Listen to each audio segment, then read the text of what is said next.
Good morning, my friend. Dr. Lee Warren here with you. It is time for some self-brain surgery. We are all in August, and I'm so grateful that you're doing this with us. I hope that you're enjoying it so far. We're really digging in. We're at the end of the first week of August, and we're making it happen. What are some areas of your life that you've decided it's time to go all in? What are some places where you said the way it's been is not the way I want it to be anymore? What got me here won't get me there. I'm using self-brain surgery to make it happen. Send me a voicemail. Let me hear from you. Speakpipe.com/Dr. Lee Warren. Speakpipe.com/Dr. Lee Warren, or you can send an email, lee@drleewarren.com. Today, I'm going to give you an episode we did last year for All in August about positivity bias. It's about this ability to look at the world and try to put a positive spin on what you're seeing. And I got the reason I'm bringing this back to you today is I got a message from a listener named Jules yesterday through Instagram, and she had a post that she saw, and she wrote in to ask me a question about it. Here's what the post said. It was from a man named Ken Coleman. Don't know Ken, but here's what Ken said. We say 300 to 1,000 words to ourselves every minute. That's true, by the way, from a neuroscience standpoint. We say 300 to 1,000 words to ourselves every minute. That means the person we listen to the most is us. There's a correlation between positive thinking and grit, and it will change our trajectory. Pessimism kills grit. Positivity fuels it. So here's what Jules said. I'd love your thoughts about this.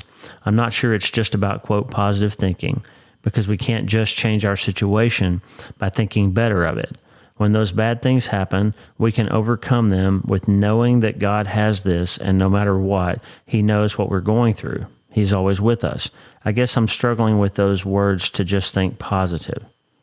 Such a great question, Jules. I always want to remind you, and we talk about the importance of managing your brain from a mind-down perspective, of always trying to biopsy your thoughts, to take command of the high ground of your thinking, to not give in to the excessive 5-to-1 negativity that our brains give us. I'm always telling you that, and here's why. Remember that your thoughts trigger the activity of your reticular activating system of your brain. When you tell your brain that it's going to be a terrible day, for example, or that this situation is hopeless, or that you're completely hosed, or that the tumor is going to come back. Well, what happens then is your reticular activating system begins to filter out anything that doesn't support what you've told it to focus on. And so in a very real sense, we can narrow the lens through which we see the world by the types of thoughts and words that we give to our own brain. So your mind turns on and off the filter of your reticular activating system. Here's why that's important. Negativity narrows your lens of what's possible, and positivity broadens your lens. Now, that's not to say that I want you to be Pollyanna, and by the way, that's an inaccurate use. We always say don't have Pollyanna thinking, but if you read the story, Pollyanna was actually pretty realistic. So you should go read it. Read Pollyanna. It's an assignment for All in August. Anyway, if you have this sort of idea that you're supposed to just always put a smile on and make everything positive, that's not going to work out very well for you. And it's not biblical. I mean, the Bible never tells us to always think positively about everything, that everything's going to be happy. Jesus was a man of sorrows. Jesus wept. Jesus cried out. In fact, He lamented on the cross, and with some inaccurate thinking, my God, why have you forsaken me? He knew God hadn't forsaken him, but He still let Himself express the emotion that He felt. It's okay sometimes. But here's what happens. The neuroscience works out to where if you look at a situation that you're in and you've trained yourself to say, okay, this is a tough situation. What am I going to do about it? Then what you'll do is you'll start filtering for possible solutions. You'll start filtering for possible opportunities. And so spinning towards the positive. Okay, boy, this is a really tough situation. My back's against the wall. What am I going to do now? Then you'll start to be able to look for opportunities, look for chances to move forward, look for chances to overcome, look for chances to dodge the bullet, look for chances to find a way out of the situation. I use the prehab of putting God's word in my heart, so I have some promises. Oh boy, this seems hopeless, but I can do all things through Christ who gives me strength. Boy, this seems like I'm really in trouble and nobody cares about me and nobody believes in me, and God says, wait, I've got a plan for you, a purpose for you. I knew all the days in your life before one of them came to pass, and I knew the exact time and place when I would put you, and I did that so that you would seek me and perhaps find me. When I feel like my future's limited, I remember that God says, hey, pray that I'll expand your territory. Pray that I will give you hope in a future, that I have a plan for you, and it's to prosper you and not to harm you. So if you remind yourself of those truths, then what happens is you start seeing opportunities to make progress, or to just have the faith and the hope to hold on. Or to say, okay, well, the end really is going to happen in this way. I've got this tumor and it's recurred, and this is how it's going to happen for me. So what does my life mean anyway? What am I here for? What's the thing I'm supposed to do in this shorter time than I thought I had? And you'll start seeing a way to find purpose and meaning in the story that you're living, to help your children have better epigenetic switches and turn on some of those opportunities for the future instead of the genetic third generation of being afraid all the time that you're passing them, right? So pessimism kills. It kills grit. It kills opportunity. It kills hope. It kills traction and action, and positivity fuels those things. And it's not a trick. It's not neurolinguistic programming. It's not Pollyanna thinking. It's not unrealism.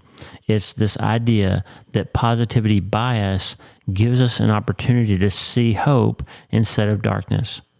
It's biblical, it's consistent with neuroscience, and we're going to do a whole episode now about the science behind positivity bias training and why it's important and what it does for you. I hope that kind of answers your question, Jules. This is not a fake yourself out and paste a smile on. It's if you're on the beach, you've just landed and it's D-Day, and the defense from the Germans is overwhelming, and the machine guns and mortars and rockets are coming, and everybody's getting mowed down on the beach. You don't have the opportunity to go backward because the ocean's there. You can't just swim back to England, okay?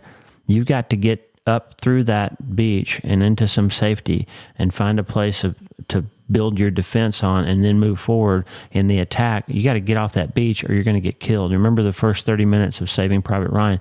There were guys who just were so afraid that they just hunkered down on the sand, and eventually the German machine guns found them and took them out. And the captain had to say, go, you've got to move forward. You got to look ahead and see the opportunity. Look at the field and find the places where there's a little bit of cover here, and then you can run over here, and then you can run up to that beachhead, and then you can run up to that pillbox, and then you can find your way forward.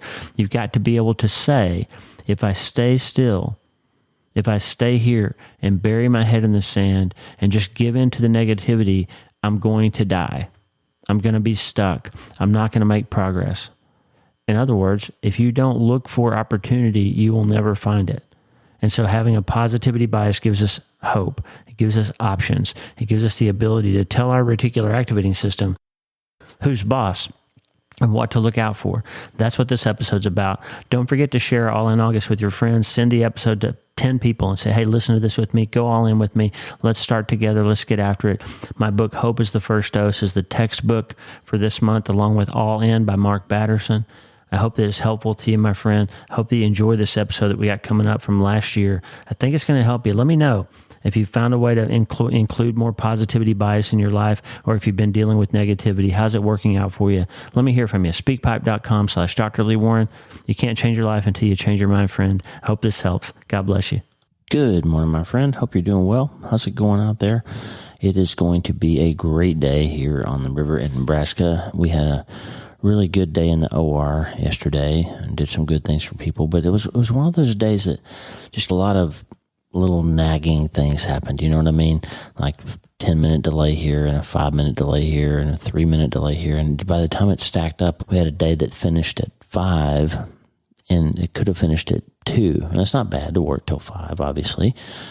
Everybody works 9 to 5, right? We start at 6:30 on surgery days. Damon and I usually get to the hospital 6 or 6:30. The team is there usually by 6 or 5:30 to getting things ready for surgery. We don't just roll in at 7 and do surgery. And so our days start earlier, so it's nice when they end a little bit earlier, right? But it's one of those things that sometimes the days of your life just don't play out exactly like you want. And when they do, when things like that occur, especially when really bad things happen, you lose somebody or something stressful is happening in your life or in your marriage, there's always a moment where you can decide that you're going to let that moment, that time, that situation, that circumstance engulf you and take you down the abyss, the staircase, I used to call it, the pit of despair as Isaiah describes it. Actually, let me rephrase that. The pit of despair is a phrase that came from the Princess Bride. The furnace of suffering is what Isaiah said. I seem to conflate those things sometimes. The furnace of suffering. You can get into this situation where you allow circumstance to just put you down into a hole, right? And then what happens sometimes is you start obsessing over the problem and you can't see your way out of it, and it becomes its own self-defeating situation where you just get miserable, right? And so in a day like yesterday, even though nothing really bad happened and great surgeries happened, I could either get irritated by the delays and the frustrations and the monitor that won't work or whatever's happening, and I can just let myself get in a really foul mood and get grumpy and get snippy with people. And then what's going to happen is the day's going to get worse. Just when the leader gets irritated, then other people start getting agitated and they start performing worse, right? I saw this in Iraq a lot. We were having a mortar attack while we were having a big mass casualty event. We were really busy, but also stressed out and in danger and all that. If the surgeons started acting grumpy or scared or frustrated, then the followers did too, and their performance suffered, and it got harder to do the job. And so today we're halfway through All in August. Today's the 17th. We're in the back half of All in August. And if you find you're just not making the kind of progress that you want, one thing you might want to do is look at your mindset. Look at how you're looking at things as they play out. And even if you're pressing in to try and make it a big change about something, if you're looking at it from the negative bias, it may be that your own brain chemistry is keeping you from achieving the kind of progress that you want. And so today I just want to talk for a minute about something that psychologists call positivity bias training. And I'm going to give you a little bit of information about what the Bible has to say about that. We're just going to chat for a couple of minutes. But first, let's let Lisa tell us how the good news is that we can start today. Hey, are you ready to change your life? If the answer is yes, there's only one rule. You have to change your mind first. And my friend, there's a place where the neuroscience of how your mind works smashes together with faith and everything starts to make sense. That place is called self-brain surgery. You can learn it, and it will help you become healthier, feel better, and be happier. And the good news is you can start today. Thanks, Lisa. Hey, so glad to have you listening today. I'm Dr. Lee Warren, and I live in Nebraska in the United States of America with my incredible wife, Lisa, my father-in-law, Tata, and the super pups, Harvey and Lewis. I'm a neurosurgeon and an author, and I'm here to help you harness neuroscience, the power of your brain, faith, the power of your spirit, and good old common sense to help you lead a healthier, better, happier life. Listen, friend, you can't change your life until you change your mind, and I'm here to help you learn the art of self-brain surgery. To get it done, you can get the show notes and more at drleewarren.podbean.com. That's drleewarren.podbean.com. And if you like the show, please subscribe so you never miss an episode, and tell your friends about it. If you tell 2 or 3 friends this podcast was helpful to you, imagine how much good we can all do around the world together. I'm Dr. Lee Warren, and I'm here to help you change your mind so you can change your life. Let's get after it. Okay, hey, thanks, Lisa. Listen, there's a guy named Martin Seligman who was a psychologist and is a psychologist, and he wrote a breakthrough idea in psychology, taught generations of psychologists to stop thinking about what most mental health experts always think about, which is problems. Don't think about your mental illness or your mental problem, your difficulty, the insufficiency of how your brain is working, but rather he's now called the father of positive psychology, because he taught people to look at finding the ways to look at what's good, finding the ways to look at what's hopeful, finding the ways to look at what's positive. For many years, psychology worked within this idea of disease, treating people with mental problems and psychopathological issues, instead of finding a way to help people see the positive psychology, to shift the focus of interventions from problems to solutions. So not, why are you so depressed? Why are you so anxious? Stop feeling that way. Stop doing that. Stop thinking that. Instead, they determined that positive psychology really has 5 key aspects. And this is really well laid out in Daniel Amen's book, You Happier, which is a fantastic look at the neuroscience of happiness and feeling good and all those things. It's really important. It's just a tremendous book, and Daniel has done a beautiful job. But he lays out this sort of positive bias training in that chapter, and he talks about Martin Seligman's work. And here's the summation of it, that Seligman and his colleagues determined that positive psychology helps you to look at life with optimism. Positive psychology allows us to appreciate the present. Positive psychology lets us accept and make peace with the past. Positive psychology helps us to be more grateful and forgiving. And positive psychology helps us to look beyond the momentary pleasures and pains of life, to look beyond the moment. Those are all great things, right? And we've learned that in what we call now trauma-informed care. Like, instead of looking at somebody's behavior and saying, what's wrong with you, man? Why are you doing all these things? Why do you take those drugs? Why do you behave that way? Why are you always causing trouble? Instead of what's wrong with you, we look beyond their behavior and say, what happened to you? What has occurred in your life, friend, that's led you to thinking and behaving this way so consistently? What happened? What happened to you? So the positive bias, when you're looking at a situation or you're looking at yourself and your life, is not to say, what's wrong with me? What's the matter with me? Why does it always feel this way? Why does this always happen to me? Why is this always occurring to me? Why does nobody behave appropriately around me? The positive spin on that would be, what has happened to lead me into this situation where I feel this way? What's happened? To look at it. And most of the time, I would just challenge you, as we're trying to go all in with our lives, with our brains, with our spirits, all in our relationships, all in with our behavior.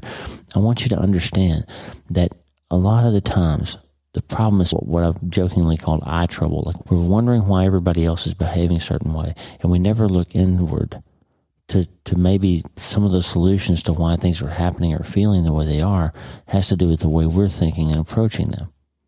And so learning to have a positive bias towards your thinking is a crucial aspect of learning how to break through all that clutter and the sameness and how's that working for you idea like we talked about yesterday. Having a positive bias to your thinking helps you to unlock a couple of really important things. And what they are is that positivity in a situation creates a better brain environment, a better brain chemical environment than negativity do. That's just true. It's been proven without any doubt from neuroscience that positive thinking produces a better chemical environment in your brain. And what that does is allows you to recreate new synaptic connections that will lead you to a more natural or automated positive thought in the future. Now, when I'm talking about positive thinking, don't ever think that I'm saying that you should just put a smile on your face and move on. I was exposed to some of that thinking as a child, and it can be really harmful, especially if you attach it to a religious connotation and say, Christians aren't sad, Christians are happy, Christians are always supposed to have a smile on their face, Christians shrug off troubles. The problem with that is it doesn't line up with the real world, because it's not reasonable to lose your son and still be happy about it the same day. That's not reasonable. And if you tell people they have to, if you tell people that they should always be happy no matter what happens, then they're going to realize that's not realistic. It's not possible.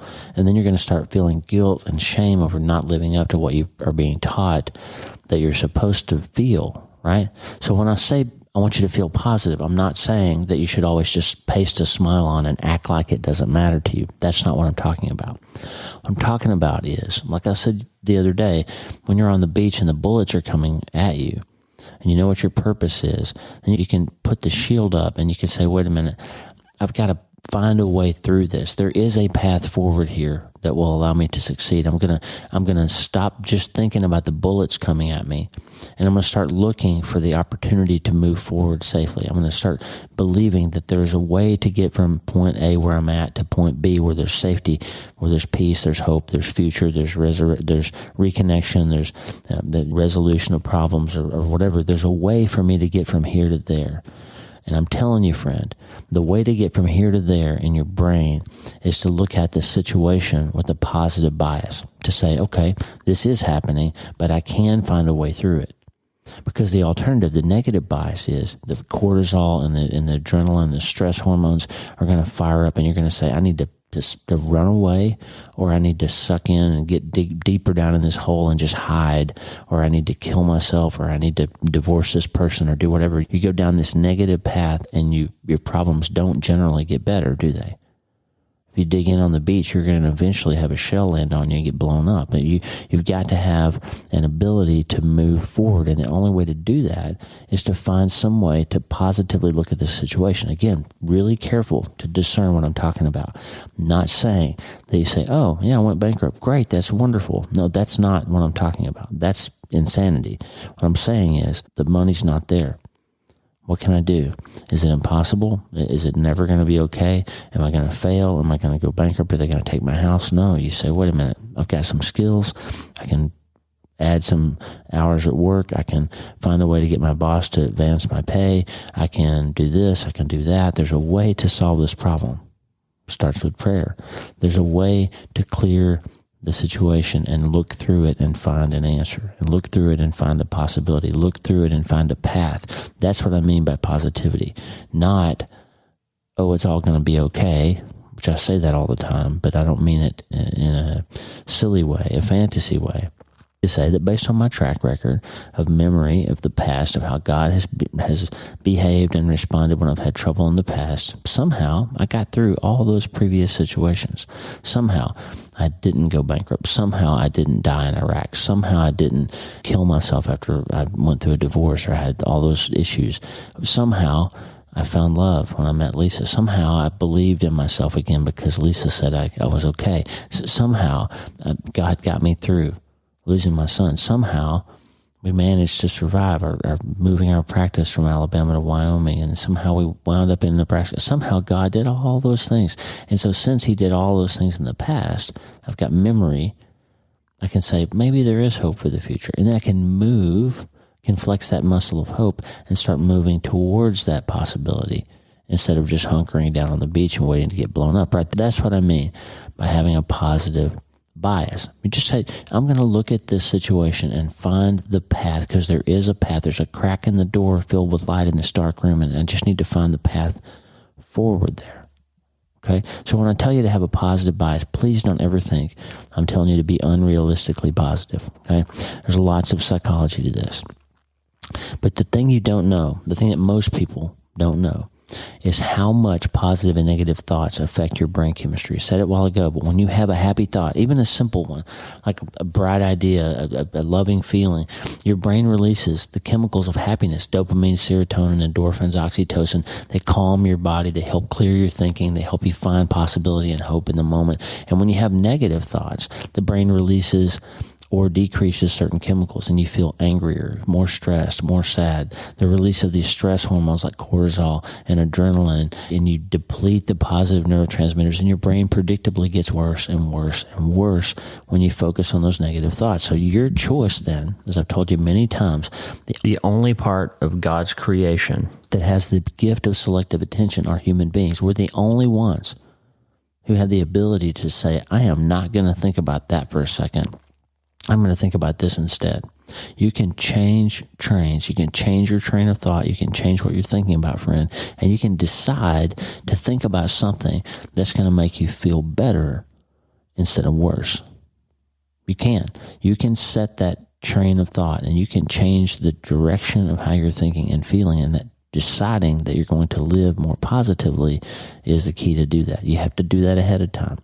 You have to do it ahead of time. I've said it a million times. You got to prehab your brain to believe that you are going to handle whatever you encounter in a more positive way. And you will. You absolutely will. One sort of surgery, one self-brain surgery technique that we've talked about a lot is what I call the bad thought biopsy. It's been covered many times in many ways. Lots of people have written about this idea. Byron Katie and Daniel Amen, and lots of people have looked at it as a way of just examining your thinking and not believing every thought that pops into your head. I call it the bad thought biopsy, because when I do brain surgery, if I look at a scan and I see a round spot in your brain, and I just tell you, I put my hand on your knee and say, hey, you've got a brain tumor. We need to go put you in radiation and chemotherapy. You would say, wait a minute, how do you know for sure it's a brain tumor? And I would say, well, I've seen it before. That's probably what it is. We ought to just radiate your brain. We ought to put nuclear radiation on your skull. And you would say, that's crazy. You don't know for sure that it's a tumor. That'd be malpractice, right? Instead, I have to take you to the operating room and I have to put a needle in that thing and I have to biopsy it so the pathologist can tell us what it is for sure before we decide how to treat it. And it's the same thing with your thinking. When the thought pops into your head, you've got to say, wait a second, is that thought true? Is it absolutely true? Is it certain to be true? And how do I feel about that if it is true? And what would I feel if it wasn't true? What would I do differently if it's cancer as opposed to if it's just a little scar tissue in the brain? If it's cancer, I've got to do radical surgery, chemotherapy, radiation, all that stuff, hospice, all those things. If it's just a little scar tissue, I just don't have to do anything. I'm well. I'm fine. I get to move on with my life, right? If it's a bad thought and I look at it, is it absolutely true? Maybe not. Maybe there's some way to think about it as it's not true. Is it 100% true? Maybe it's partially true. Daniel Lehman gives a great example in the book of, you have this thought that pops into your head, nobody likes me. And then you put yourself through this process. Is it true? Yes, I think it's true. Is it absolutely true with 100% certainty? And you would say, maybe my mom likes me. Maybe my wife likes me. So the first thought was, nobody likes me. You say, is it true? Yeah, I think that's true. But then you say, wait, is it 100% absolutely true? Then you make yourself admit, no, there's a couple of people who like me. The third step then was, how do you feel when you believe that thought? If nobody liked me, I'd be pretty sad. I'd be depressed, and I would spend the rest of my life alone with no friends. I'd be a loser. I'd be a loner. I'd die alone. And nobody would care, as the guy in the Bible that said he died to no one's regret, right? Then the fourth step, how would you feel if you didn't have that thought? If I didn't have the thought that nobody liked me, I would feel happier and more open to meeting other people and connecting with them. And then the last step, turn the thought around to its opposite and ask if the opposite is true. So instead of nobody likes me, maybe the thought is some people do like me. And is there any evidence that this is true? My wife seems to like me. She sticks around. We've been married for a long time, and she doesn't leave me. So maybe she does like me. Maybe my coworkers invite me to lunch from time to time, or somebody sends me a funny meme on Instagram. So somebody's out there thinking about me, right? I can pretty much guarantee that when I open my phone this morning, I'm going to have a couple of funny videos to watch from my friend Al, almost every day. So he's out there thinking about me. He likes me. So now I've worked myself from this thought that nobody likes me all the way out to, hey, there are a few really connected people who actually do like me, and I am not alone. And so then, instead of reacting to the negative thought automatically, meditate on the thought that's actually true. And you'll find a way to feel a little more hopeful and a little more optimistic about what's going to happen that day. So the question at the end of the day is, are the thoughts that I'm routinely allowing myself to think, as Dr. Phil said, how's it working for you? Are these thoughts helping me, or are they hurting me?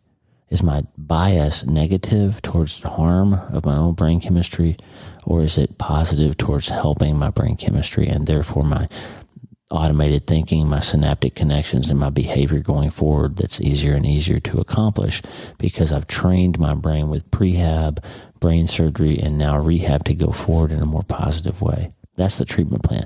Do your thoughts bring you more safety, peace, joy, hope, happiness, or are they bringing you regret, anger, frustration, sadness, depression? Learn how to keep the thoughts that are serving you and question or discard or better react to the ones that are dragging you down. And that will change your life. And that's how you go all in with your brain. You know what cracks me up is that we've done all this psychological research and written tens of thousands of books and articles and papers and blogs, and there's all this stuff out there about positivity bias training. And 2,000 years ago, the Apostle Paul wrote this in Philippians 4:6-8. Do not be anxious about anything, but in every situation, by prayer and petition with thanksgiving, present your request to God. You hear that? Prayer, meditation, gratitude. Verse 7, and the peace of God, which transcends your all understanding, will guard your hearts and your minds in Christ Jesus. He's telling you, you need to guard your mind. You need to be careful what you let your brain think about. Then verse 8, finally, brothers and sisters, whatever is true, whatever is noble, whatever is right, whatever is pure, whatever is lovely, whatever is admirable, if anything is excellent or praiseworthy, think about such things. What is that? Positivity bias training. He's telling you, you're going to have a hard life. Remember, this guy Paul was in prison, shipwrecked, snake bit, stoned, ultimately martyred. Like, this guy is not saying that you'll have a happy life full of great things and never have anything bad happen to you. He's saying, in the midst of those hard things, be positive anyway, and you'll find a better path forward. That's the answer. So you see, positivity bias training is not teaching you how to be ridiculously optimistic in the face of overwhelming evidence that you ought not to be. That's not it. Let me give you an example of something that you can do based on something I did that was almost life-saving in the moment. So when you have something really bad happen, when you go through a really hard circumstance, August 20th is the anniversary of the worst day of our lives, the day we lost our son Mitch. And many of you are just very kindly loving on and doctoring us and reminding us that you're thinking about us in that moment.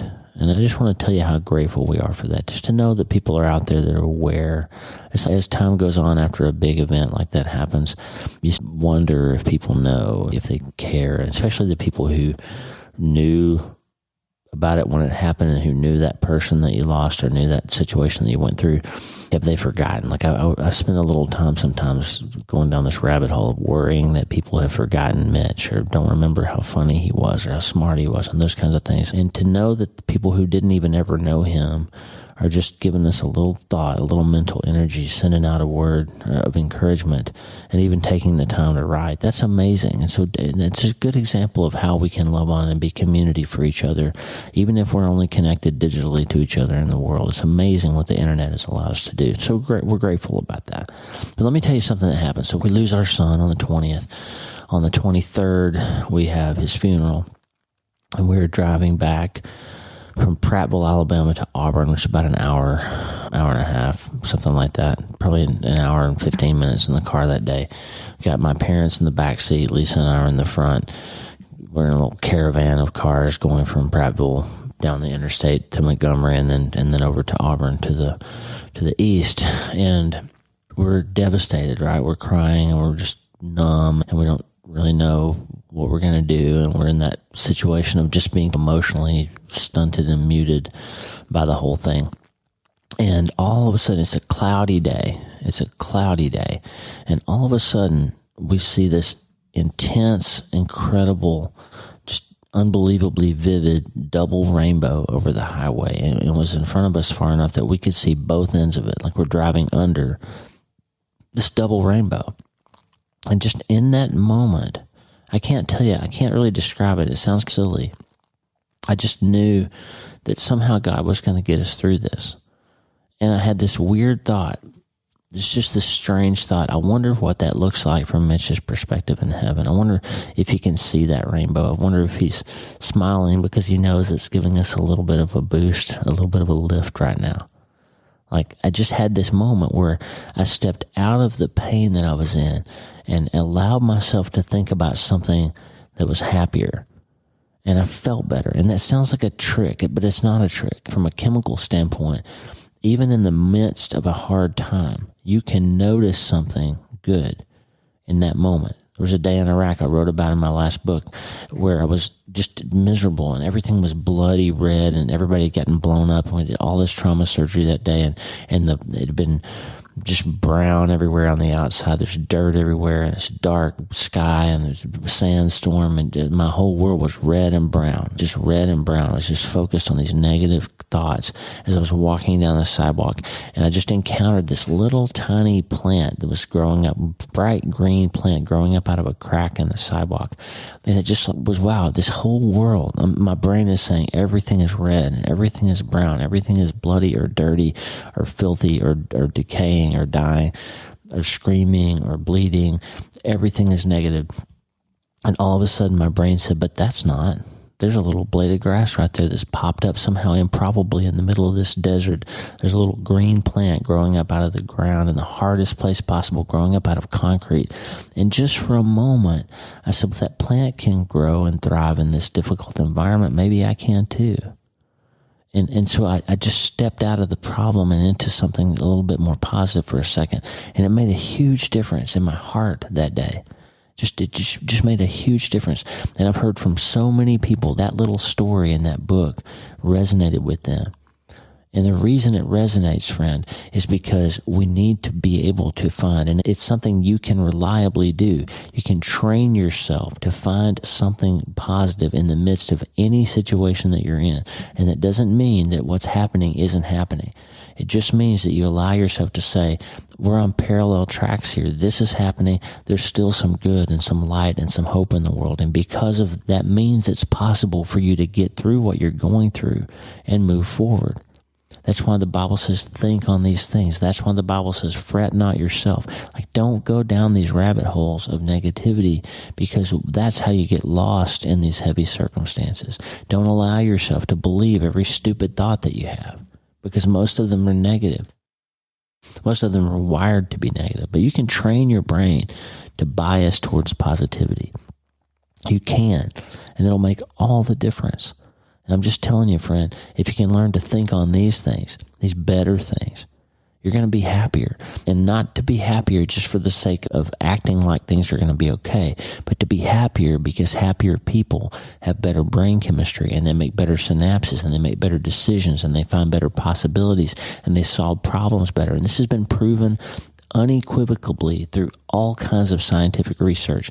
It is absolutely true that if you look at the world negatively, you don't perform as well. You don't marry as well. You don't sustain relationships as well. You don't avoid bad habits as well. You don't live as long. In fact, there's been really good research that says happier people have lower blood pressure and lower risk of coronary artery disease and lower numbers of strokes and lower numbers of cancer. Like, happier people live longer and feel better. And that's why I always say I want you to become healthier, feel better, and be happier. I want you to change your mind so you can change your life. That's why I'm always telling you to find a way to look for the hope and the light. And the only reason I care about that for you so much is because if we can all find a way to be a little more positive, our society will change, the world will change, but people will start seeing that the Lord loves them, and there's opportunity and purpose and power and passion and promise for you. Because when God says something, friend, he says it for everybody. And when he tells you that he's got good plans for you, it's true. And you can't get to him if you're just mired down in your negativity and your impossibility. If you can't see the light and move towards it, you'll never find the light. It's time to go all in. And it's time to go all in and decide that we will relentlessly refuse to participate in our own demise. And I'm just telling you, friend, running with your negative thoughts is participating in your own demise. It's playing Russian roulette with your own brain. So quit it, okay? Let's go with positivity bias, not irrationally positive, but a way to find consistently the ability to find something in a moment that's positive and hopeful and move towards it and latch onto it and refuse to give it up, because that's the good news. You can't change your life until you change your mind, and you can start today. Hope that was helpful to you, my friend. We have a brand new Frontal Lobe Friday episode coming tomorrow for the 8th day of All in August. I'm going to the office now. I'm going to interact with a bunch of patients. I'm going to hopefully teach them something about real-life brain surgery and maybe self-brain surgery too. And I hope that whatever you do today, wherever you find your hand on the plow or whatever you find yourself doing, that the Lord is with you, that you can go all in, that you can finally break free of that limitation that's been holding you back, limiting story, the negativity, the massive thing, whatever it's been that's holding you back. It's time to go all in. Share it with your friend. Sign up for the newsletter, drleewarren.substack.com. Send me a voicemail, speakpipe.com/Dr. Lee Warren. We're all in this together, and it's time to go all in. We'll get after it. Have a good day. God bless you.